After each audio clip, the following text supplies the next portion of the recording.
অনেক ব্রাইড আছে, বিশেষ করে ক্রিশ্চিয়ান ব্রাইডস আমি দেখেছি, তারা তো গাউন পরে। এবার গাউনের জন্য না মানে একটা মানে প্রত্যেকে একটা ইমাজিন করে যে আমার বিয়েতে এরকম দেখাবে, আমাকে এই জামাটা পরবে, আমাকে এরকম দেখাবে। কিন্তু আমরা অনেক সময় ল্যাথার্জিক ভাবের জন্য হয়তো এক্সারসাইজ করি না, একটা ফ্যাটনেস হয়ে যায় আমাদের মধ্যে। এবার বিয়ে জাস্ট চলে এসেছে, ঠিক আছে, আমাদের অতি শীঘ্রই আমাদের ওই ফ্যাটনেসটাকে ঝরাতে হবে, সেটা তো সম্ভব না। সেইটার কি কোনো পদ্ধতি আছে? সেটা দেখো করা যায়, সেটা ডেফিনেটলি সেটা করা যায়। দেখো ব্যাপারটা হচ্ছে আমরা যে বিয়ে এখন কোনো কাস্ট বলে না, সবাই সৌন্দর্যের জন্য আমরা মডার্ন ড্রেস পরি, মানে ম্যারেজ মানে বিয়েতে বা কোনো পার্টিতে মডার্ন ড্রেস পরছি। এবারে মডার্ন ড্রেসের জন্য আমরা দেখেছি সব থেকে বড় যে সমস্যাটা হয় আজকাল, এক্সারসাইজ বলে না, ম্যাক্সিমাম মানুষ সময় পায় না, সময়ের অভাবে তারা কিছু করতে পারে না, এক্সারসাইজ করতে পারে না। আমরা দেখি মিডল পোর্শনটা বেশি ফ্যাট হয়ে যায়, তখন আমরা কোনো ড্রেস পরতে পারি না। সেই ক্ষেত্রে পার্টিকুলার আমরা যখন কম সময়ের মধ্যে যদি কাউকে তৈরি করতে হয়, তাহলে অল্প সময়ের মধ্যে ওই যে থলথলে ব্যাপারটা বা মিডল পোর্শন যে ফ্যাটি ব্যাপারটা, সেটাকে আমরা অনেক কায়দায় ওটাকে তাড়াতাড়ি আমরা ফ্যাট রিডাকশন করতে পারি। আমাদের কাছে মডার্ন টেকনিক, মডার্ন মেশিন আছে আমাদের কাছে, আমরা পিপিসি করি যেটাতে খুব তাড়াতাড়ি ফ্যাট গুলোকে গলিয়ে একটা বডি শেপ আপ করে দেয়। তো এগুলো করাতে তাতে কি হয়, ড্রেসটা পরতে পারে, মানে ধরো পুজো এসছে, আমাকে ভালো ড্রেস পরতে হবে, যে অনেকে আছে বিয়ে এসে গেছে নিজের, আমাকে ভালো ড্রেস পরতে হবে, বা আমি কোথায় যাব আমি সেরা, আমি সুন্দর হব, মানে এই যে একটা অ্যাট্রাকটিভ ব্যাপারটা, সেটা আমাকে করতে গেলে আমাকে যদি সময় দেওয়া হয় তাহলে আমি বলে দেবো কি কি কারেকশন করতে হবে।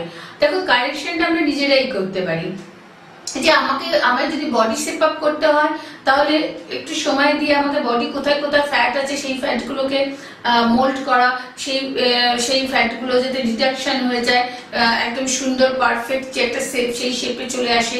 কারোর হিপ পোর্শনটা একটু বেশি ফ্যাট আছে, অকেশন এসে গেছে, সেইটাকে ঠিক করা। কারোর একটু টামিটা ফ্যাটটা বেশি বেড়ে গেছে, টামির ফ্যাটটাকে রিডাকশন করা। কারোর হাতের এই জায়গাটা করে ঝুলছে, সেটাকে একটু টাইট করা বা ফ্যাটটা রিডাকশন করা। মানে এইগুলো কিন্তু একটা ইয়ং এজেও খুব হয়, কারণ আজকাল ম্যাক্সিমাম যারা কল সেন্টারে কাজ করছে বা যারা কোথাও কাজ করছে বসে ওয়ার্ক করছে, হাঁটাটা হয় না, বা ধরো কেউ অফিসে যাচ্ছে, অফিসে গিয়ে তারা মানে কাজের মধ্যে বসে যাচ্ছে, যার জন্য কি হচ্ছে একটা মিডল পোর্শনের ফ্যাটটা বেশি হচ্ছে। এই জন্য এটা নয় যে তারা এক্সারসাইজ করতে পারছে না, সময় পাচ্ছে না, একদম ফাস্ট কম্পিটিশন লাইফ, সেই ক্ষেত্রে আমরা ওই ফ্যাটগুলো ডিটেকশন করে একটা বডি শেপ আপ দিই। এবার তার সাথে সাথে আমরা দেখেছি প্রচন্ড কাজ করতে করতে চোখের তলা পর্যন্ত একটা পিগমেন্টেশন এসে গেছে, হলন এসে গেছে।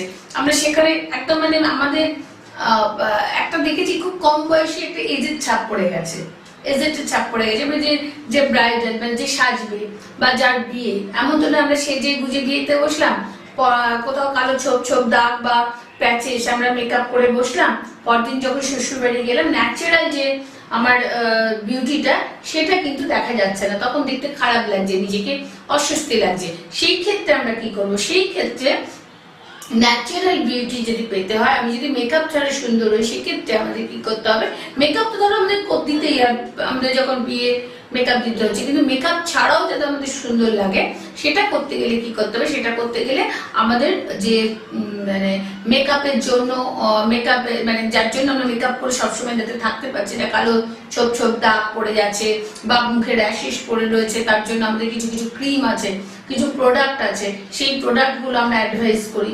আর কিছু তোমার ছোপ ছোপ দাগের জন্য আমরা বা র্যাশের জন্য আমরা প্রোডাক্ট আছে, সেগুলোকে আমরা অ্যাডভাইস করি, আমরা ট্রিটমেন্ট করে দিই যাতে সেই র্যাশেসগুলো থাকে না, যে প্রোডাক্টগুলো বা ছোপ ছোপ দাগগুলো যাতে থাকে না, একটা সুন্দর লুক যাতে হয়। এইটা 1 নম্বর। 2nd নাম্বার যেটা হচ্ছে লুকিং এর জন্য, অ্যাট্রাকটিভ লুকের জন্য, অনেকে মনে হয় সব ঠিক আছে তবু আমি একটা জিনিস স্পেশাল রাখবো, নিজের সৌন্দর্যটাকে আরো অ্যাট্রাকটিভ করবো। কি হয়, আমরা চিকটাকে একটু বাড়ালাম, মানে অনেকের কি হয় একদম মানে প্লেন হয়, সেখানে চিকটা একটু বাড়ালাম, নোজটা একটু শেপ আপ করলাম, মানে অ্যাট্রাকটিভ লাগার জন্য। আমাদের মনে হয় ঠোঁটটা একটু আউটলাইন করলাম বা ঠোঁটটা একটু মোটা করলাম, সেটাও করা যেতে পারে। আমি কিন্তু উইদাউট সার্জারির কথা বলছি। ঠোঁটটা একটু মোটা করলাম বা ঠোঁটে একটু আউটলাইট করলাম, বা এই যে আমাদের আমরা সৌন্দর্য কিভাবে বুঝি? আমাদের তিনটে ভাগ থাকে, আপার ফেস, মিডিল ফেস আর লোয়ার ফেস। লোয়ার ফেসটা এইখান থেকে। এবারে আমরা দেখলাম এইটা আমাদের তুলনামূলক ছোট থাকে ম্যাক্সিমাম, যদি ইকুয়াল থাকে না, তখন আমরা এই চিনটাকে আমরা একটু ব্রড করলাম, এখানটা ভরিয়ে দিয়ে এটা একটু ব্রড করলাম। আমাদের ম্যাক্সিমাম কি হয়, এখানটা করে একটা মানে হলনেস এসে যায়। তো এখানে যদি আমি ভরিয়ে দিয়ে চিনটাকে যদি একটু বাড়িয়ে দিই, একদম অ্যাট্রাকটিভ লাগে। কালো ফর্সা বড় কথা না, মানে কালো হোক ফর্সা হোক সবকিছু, একটা ফর্সার থেকেও একজন কালো মেয়েকে খুব ভালো লাগে যদি তার গ্লো থাকে, যদি তার অ্যাট্রাকটিভ ব্যাপারটা থাকে। সেটা করার জন্য আমাদের যা করণীয় সেটা আমরা করি, যে একটা গ্লো ফেস, একটা অ্যাট্রাকটিভ ফেস, একটা শেপ আপ ফেস, হ্যাঁ, এগুলো আমরা করি।